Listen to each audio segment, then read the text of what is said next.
Good afternoon and welcome. You're listening live to Heart-to-Heart, a program which aims to help you understand and to become your loving self. I'm Dr. Mitra Rashidian. I'm a licensed marriage and family therapist and a certified sexologist in private practice in beautiful Encino, California. And I'm Dr. Robert Jaffe. I'm also a licensed marriage and family therapist, and I'm a certified hypnotherapist. And I'm here with Dr. Rashidian to share with you some of what we've learned over many years of study and practice on how to become and feel much more loving and joyful every day of our lives. We always dedicate our program to you, our listeners, and we are here to let you know that you do contain everything within you to feel happy, joyous, and free.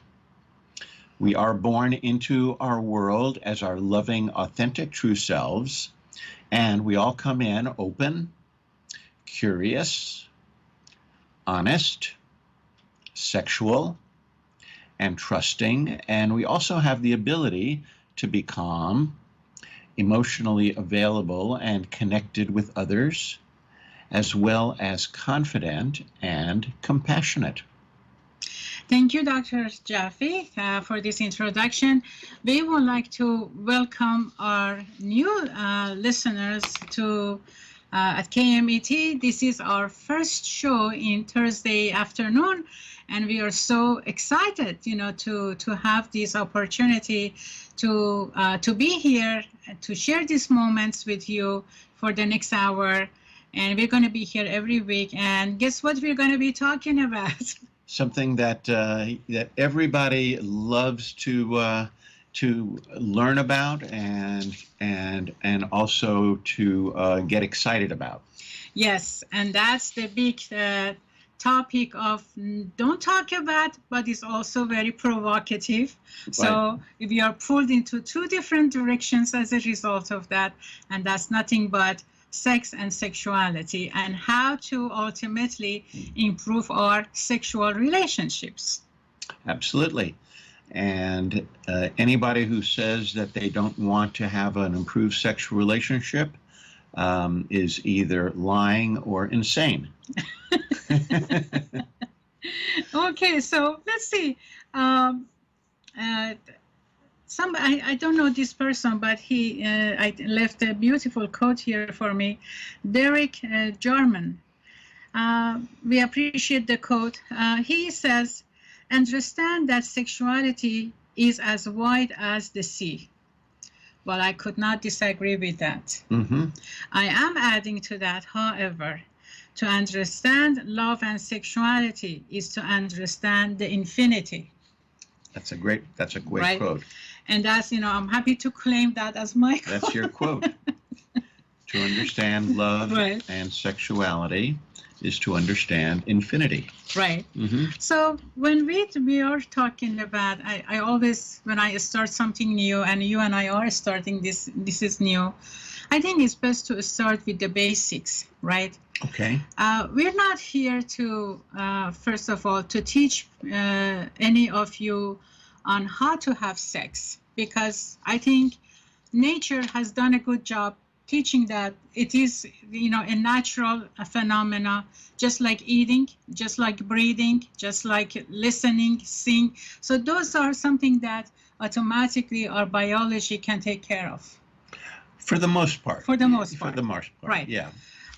But it comes to sex that makes it rather either joyful, which is the ultimate goal, mm-hmm. or a major problem in our lives is it has different perspectives. So it's not a single layer kind of a situation, how to have better sex or how to have a better sexual relationship.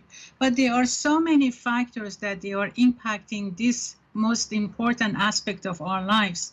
And I'm calling it mostly one of the most important aspects of our lives, as Michael Foucault, who was a French philosopher, and he was one of the notable very first sexologists in the world. he said that, sexuality is a core part of our life. Yes. And indeed it is. As we talked about, for example, self-esteem, we call the umbrella of self-esteem.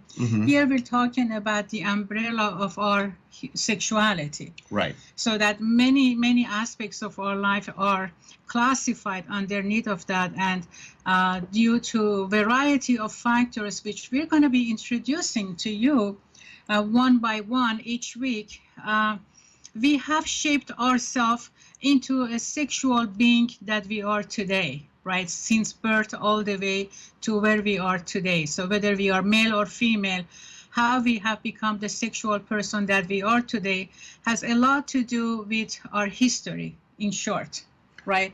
And how we have learned to develop our perceptions, our beliefs, our thoughts, our feelings, and therefore our behavior as a result has a lot to do with lots of factors, such as our biology.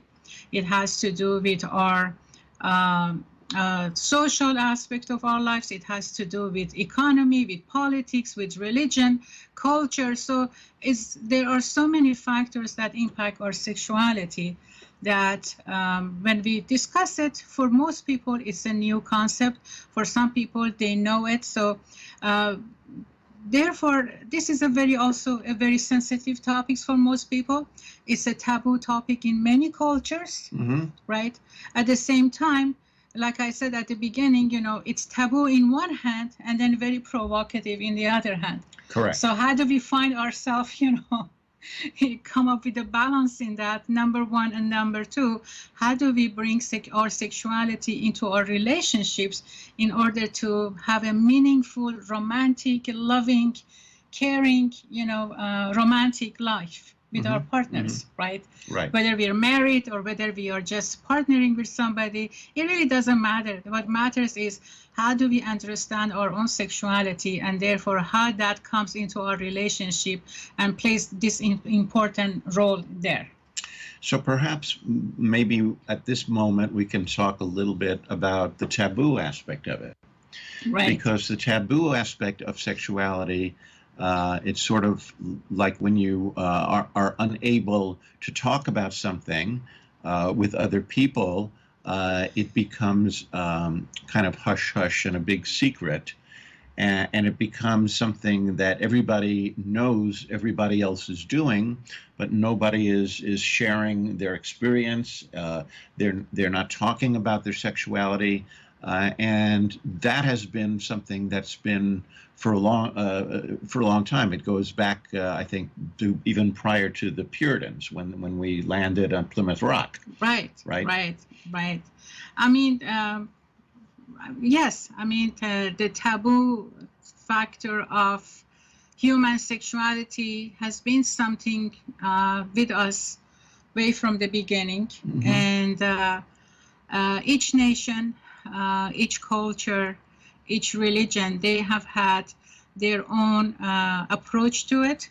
Some they have been similar, globally they have been similar, or some they have been different. However, majority of the focus has always been, talk about sex is a sinful act. It's a sinful concept. Right. So therefore, the way people grow up within their own system, whichever that is, that's one of the shared philosophy that they learn, that talking about sexuality or even experiencing their sexual self, experiencing their sexual feelings, or asking about their sexual feelings. And sometimes they can't even identify what they feel is sexual or not, but they know that they have certain sensations, right? And they don't know how to communicate that, or they don't want to communicate that. And this is how we grow up. We learn that we can't talk about sex. In some nations, it's more severe than the other ones, but globally, and that's my surprise too, because when I first started to learn about human sexuality, And I was just focusing on certain cultures, and I thought, oh, so only in these cultures, talking about sex is a taboo factor. And then I realized, oh my God, that's such a global situation, you know. Yes. And to my surprise, many things were significantly shared, many topics of it, right? And what's your thought about where the shame factor comes in, and why sex is so hard to talk about, and why it is so prohibited globally? What is your thought about that? Well, it depends on, that's such a good question and such a wide question. I think it depends on from what perspective you're looking at it. Usually, the perspective of the ones that comes to my mind immediately is culture, religion, and politics. Right. Right. So these are the three aspects that combine, and plus minus, of course, depending on where one lives and where one grows up and what religious background they have, and what type of lifestyle they come in, whether they're collective culture or whether they're individualistic culture. So these are things that they impacted. Basically, this is one way of, kind of promote patriarchy in society. And then one way of, controlling primarily women, right? So the more shameful this concept becomes, the more control and the more, the more control there is on public.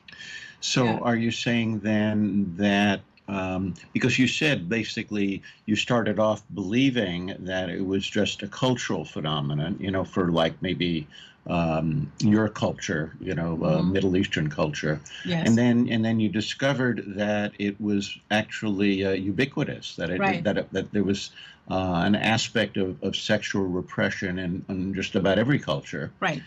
And so if it's worldwide, then there must be something about this that is that in some case, in some way, presents somewhat of a threat to perhaps people in power, or maybe to people people in power.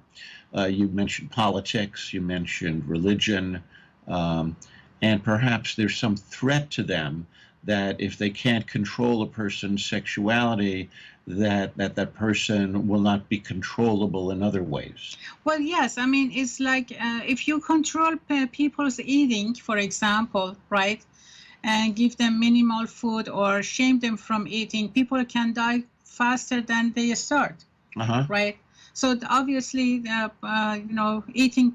people's way of eating is not going to be controlled as much, right?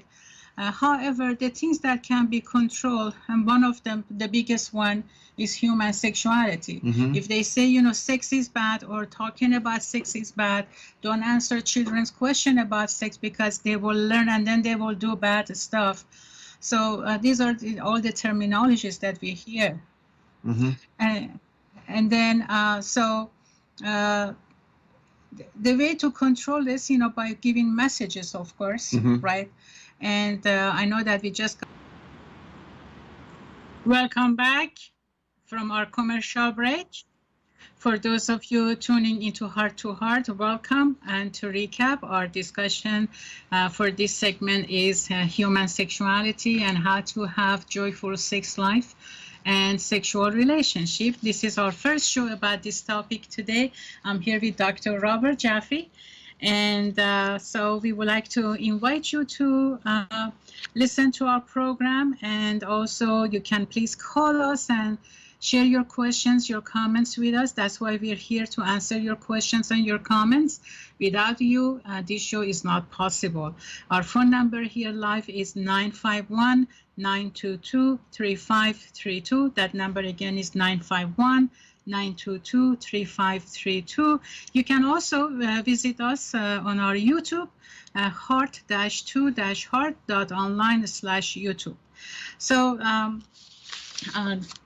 Dr. Robert, we were talking about what makes sex shameful in societies. Yes, and again, I think anything that people who search for power, anything that makes it difficult for them to control others is dangerous.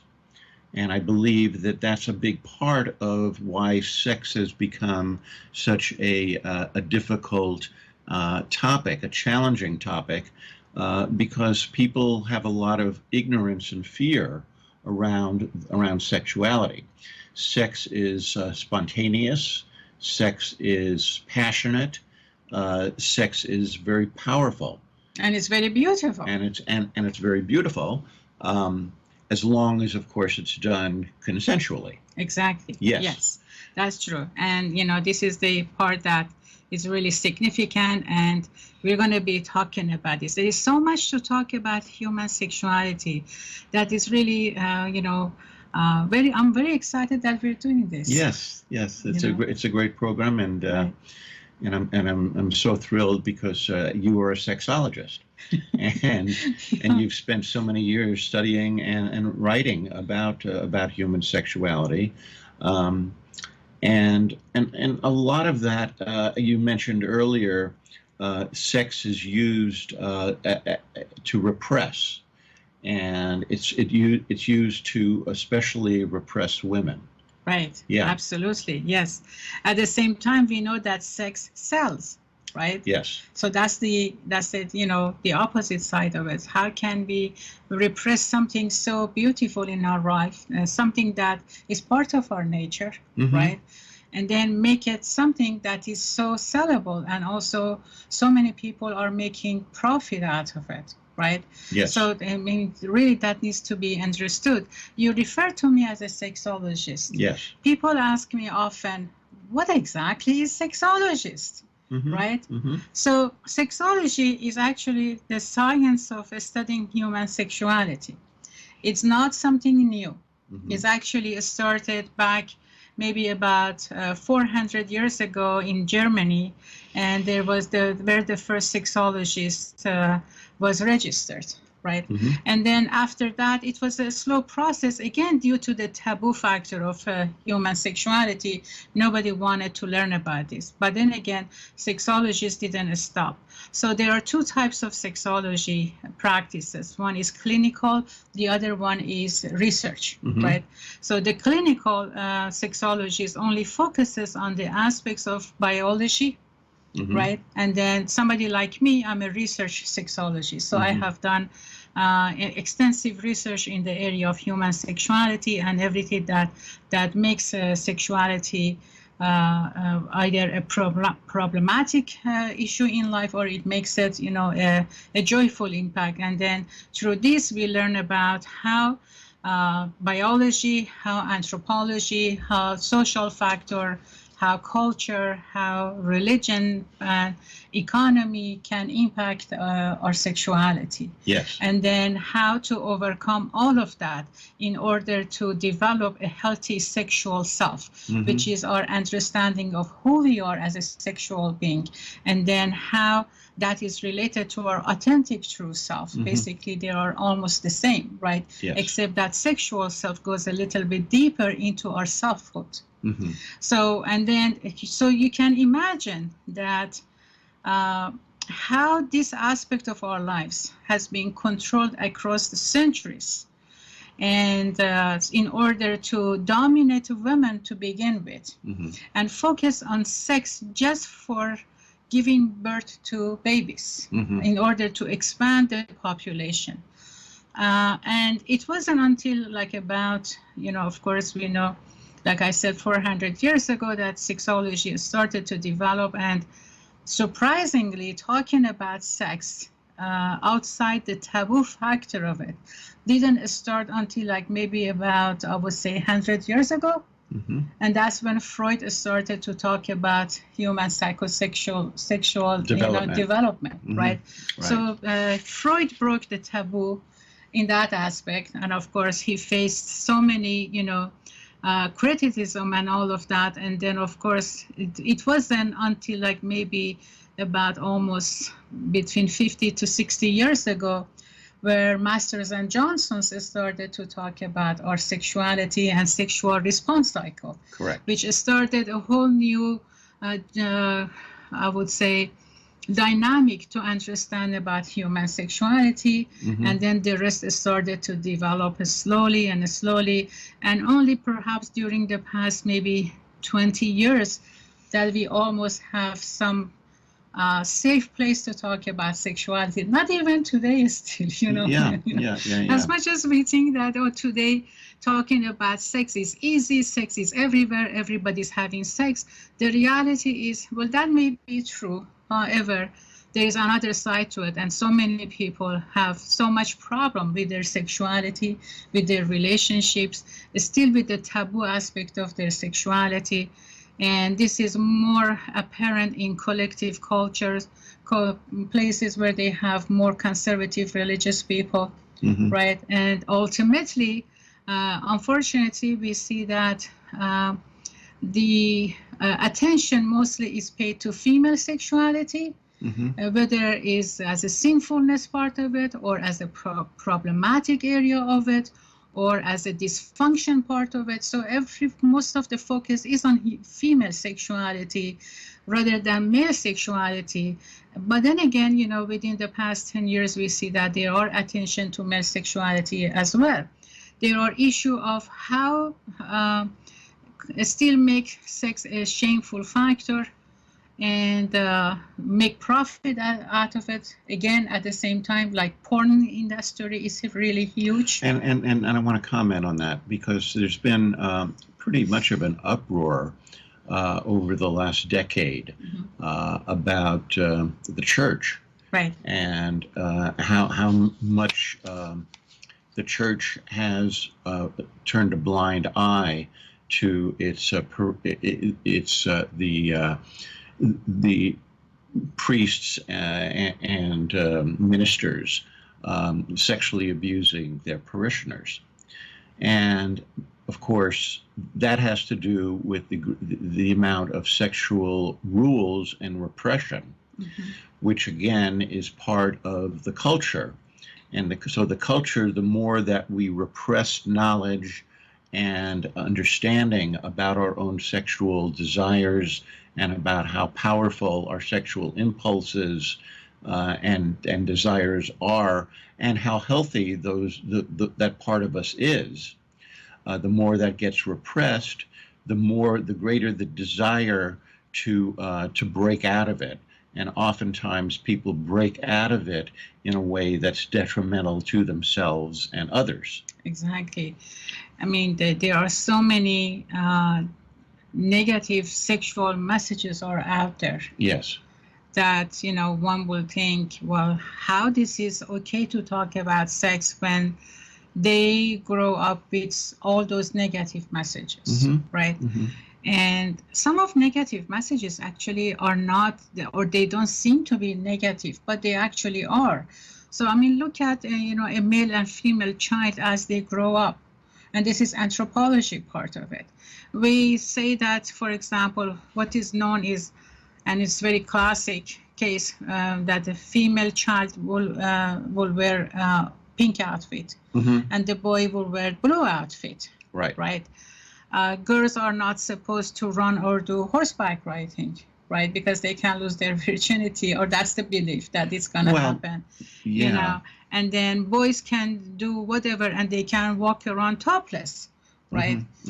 So this is by itself, that's a negative message about sex, how, and this is how we start to divide society from each other. We make it a female sexuality and we make it a male sexuality kind of a thing, where male can have some superiority there and then female cannot have, they have to be passive in that. And then we're wondering, when they end up coming into a relationship, why women are so known as being modest and not, they need to be modest and not express what they want sexually, where men can't show up for sex in any way they wish, or at any time they want to have sex. Right.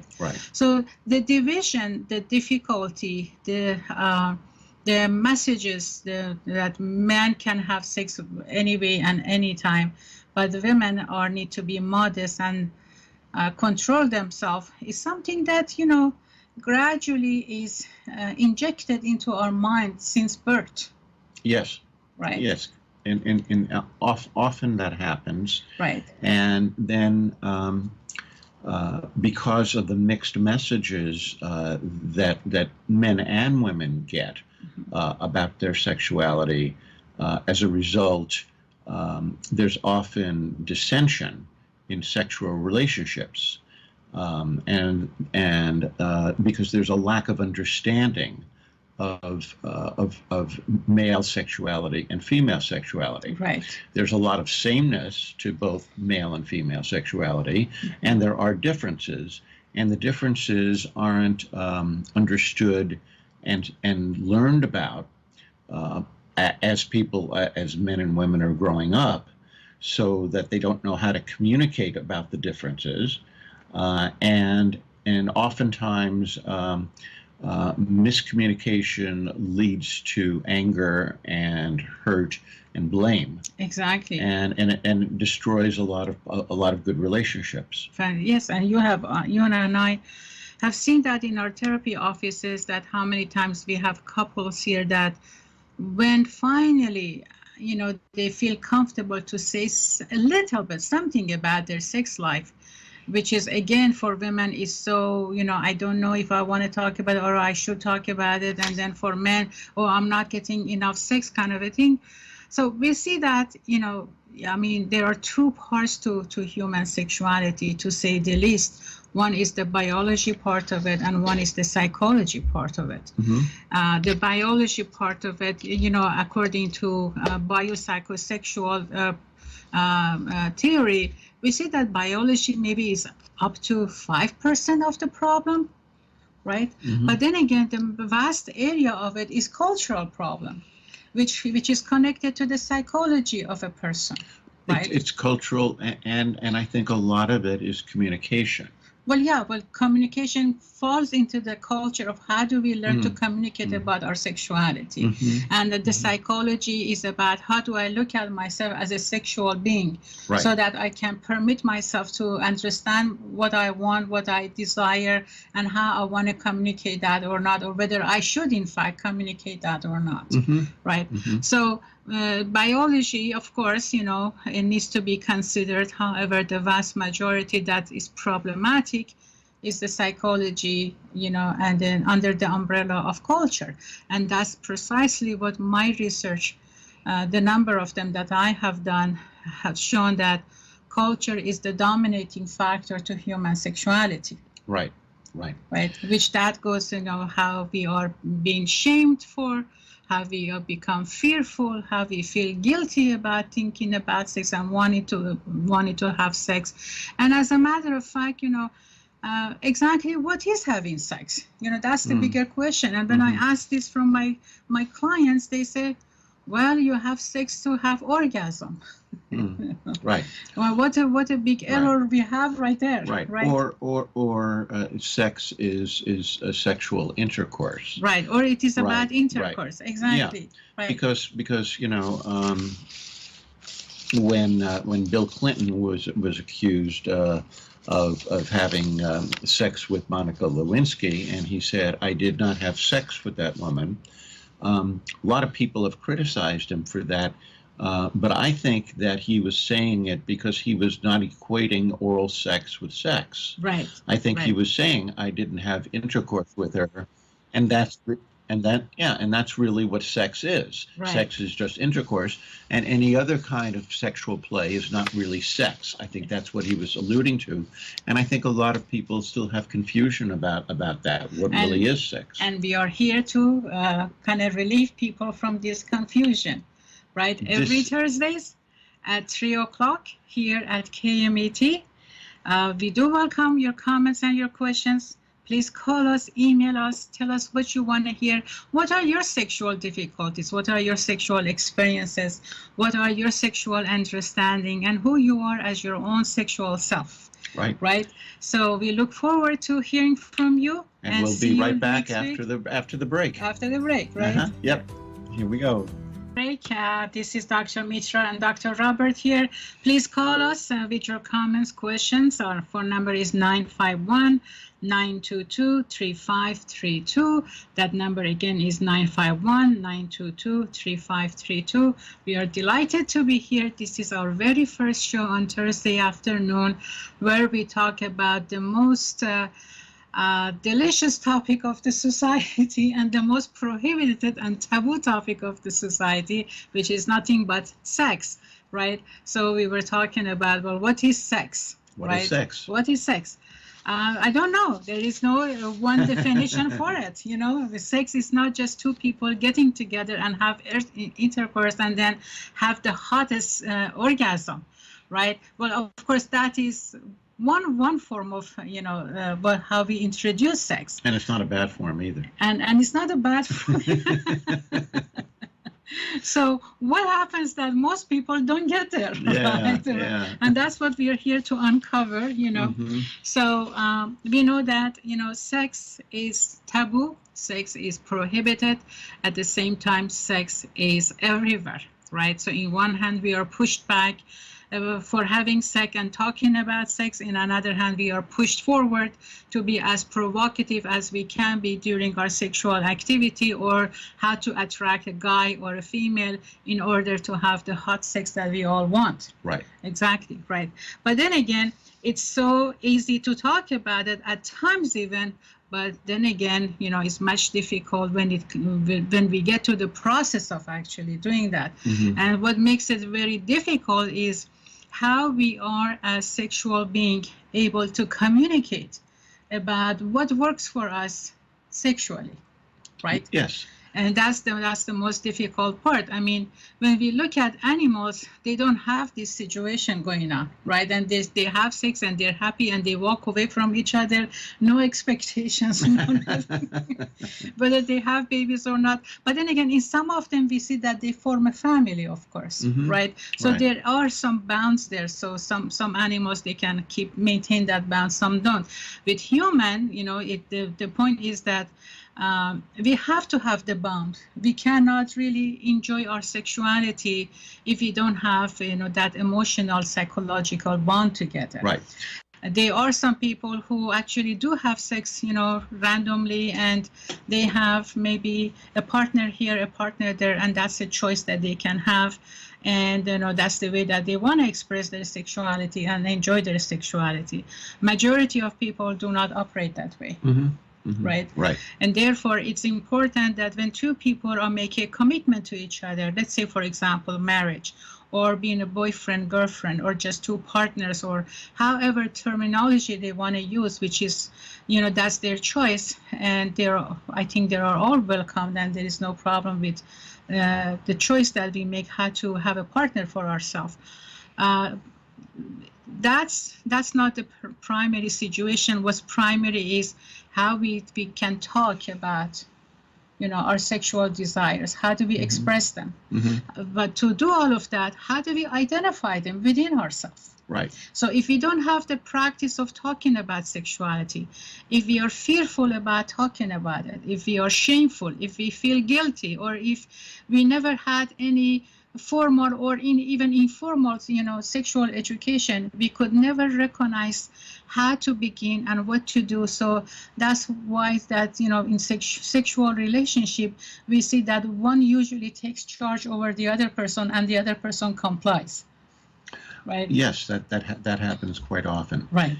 And I also want to say, because of the biological differences and because the woman is the one who carries the child. And for a long time, in history, there was no contraception possible. Contraception wasn't invented. So it became incumbent upon the woman to make sure that if she was going to have sex with a man, that she might get pregnant, and then she wanted to make sure that she would have somebody there to help her with the child. So part of it is what we talked about before.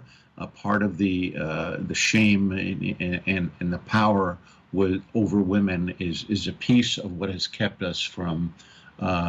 It's a piece of what has kept women suppressed.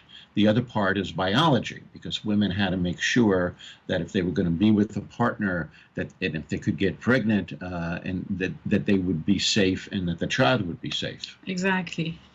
So these are some aspects of it. And then the other aspect that we're going to be talking about in the future shows is how human being is able to turn around such a beautiful, such a romantic, such a divine relationship into an abusive concept, right? Where we see a lot about child abuse, sexual abuse. Yes. We hear about so many rapes, and we know that when we look at the statistic of that, we see that how big that is in society, globally, right? We see that in the name of sexual enjoyment, how much of child brides we have, right? So child brides are those that they are below age 18, usually around 9 and maybe up to 13, 14, that they are, they make them available for sexual pleasure of some men. And then we have seen even some at the very high rank places, unfortunately. The other aspect of human sexuality that can happen, and that's the biology, mentality, physical situation is all combined. We see that so many sexual illnesses, sexual transmitted diseases, sexual transmitted infections, right? Like STIs, like HPV, like AIDS and HPV and all, and HIV, all of that. So these are all the aspects and many more that we will be introducing each week, and we are going to be talking about them, and then how each aspect, as a matter of fact, shows itself in a negative way or positive way within our relationships. So having the knowledge of what our sexuality brings to us, how do we identify ourselves as a sexual being, and identifying factors that doesn't allow us to freely explore and explain and demand or request or want or share our desires. These are things that basically takes away that intimacy away from our relationship. Yes. Right. Part of what we have been talking about on our other programs and is the idea of ego and spirit. Right. And the ego is that part of us that is all about us. The ego is that part of us that puts our own survival at the forefront of everything that we think about and do. And the ego is that part of us that wants power in order to dominate other people and make sure that we are getting everything we want without really caring too much about other people. Right. The spirit part of us is I think of it as the being part of the human being. The human part, I think, as the ego. The spirit is the being. And the being is that part of us that wants to be loved and wants to love in return. That wants connection with other people, that wants intimacy with a special person, that values kindness, values gratitude and appreciation. And I think part of what goes on is sex is a vehicle to use either the ego or the spirit. And if the ego starts taking over in the sexual arena, then we are simply using others for our own gratification.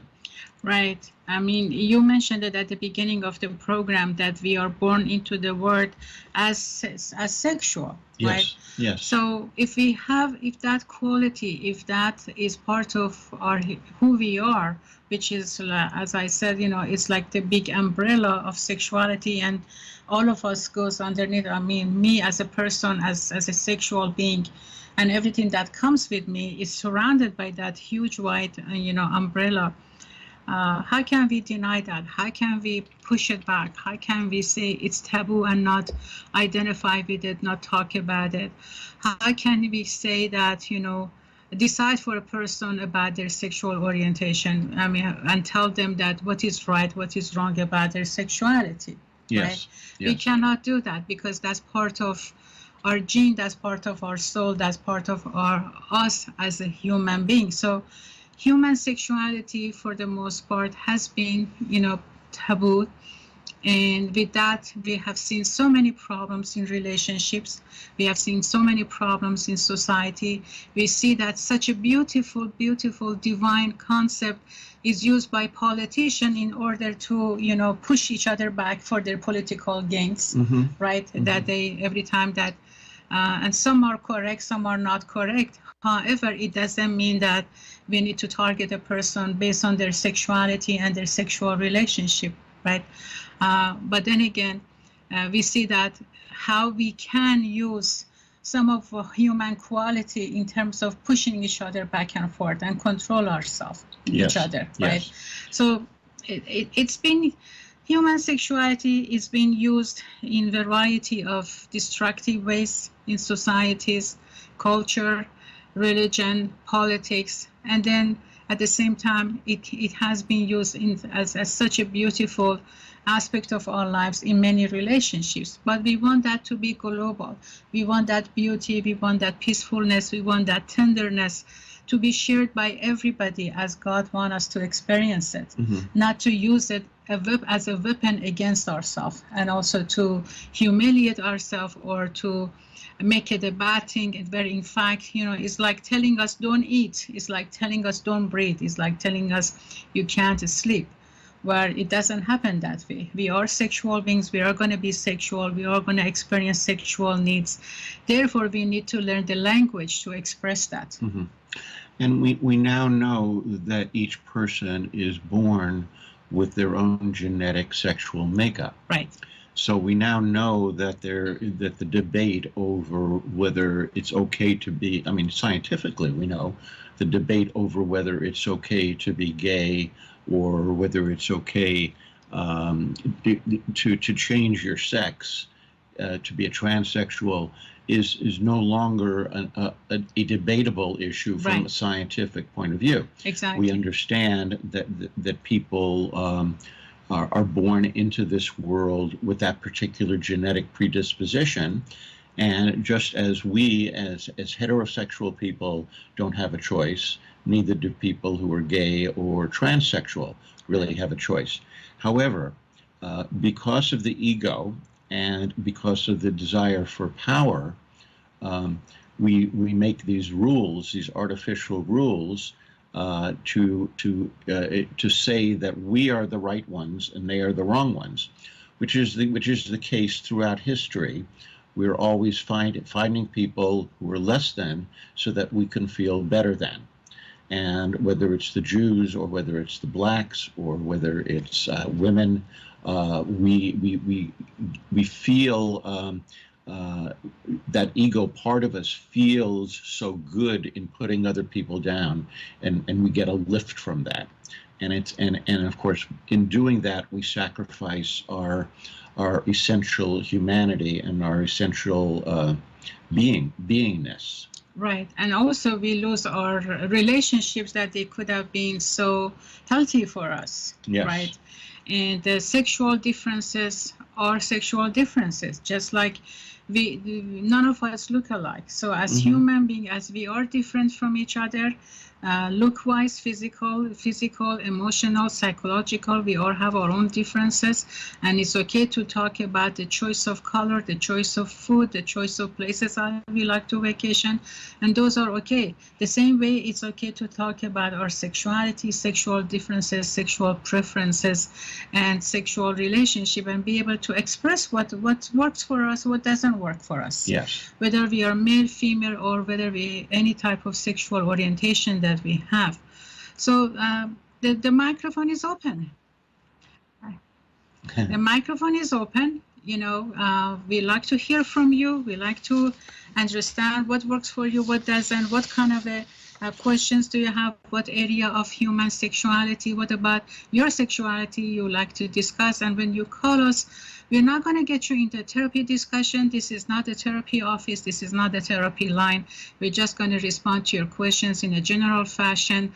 You don't need to say your name, and we know this is a sensitive topic. You can email us, actually, if you don't want to come online, and then we are happy to share your question with those listeners, and then without mentioning any identifying factor, we understand the sensitivity part of it.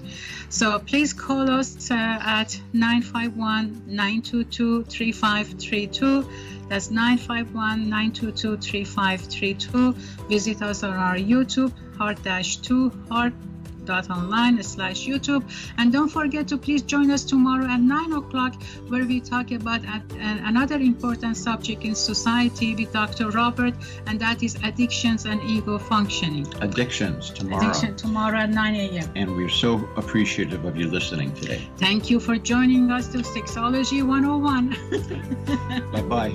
Bye-bye. Remember, all you need is love. All you need This is is 1490 AM KMET, Banning, Beaumont, Redlands, and Palm Springs. News, talk, From sport. ABC News, I'm Daria Albinger. Over 3 million Americans filed for unemployment benefits last week. Tomorrow, the government's April jobs report will be released, and it's expected to be historic. Some experts predict the unemployment rate could jump into the teens, maybe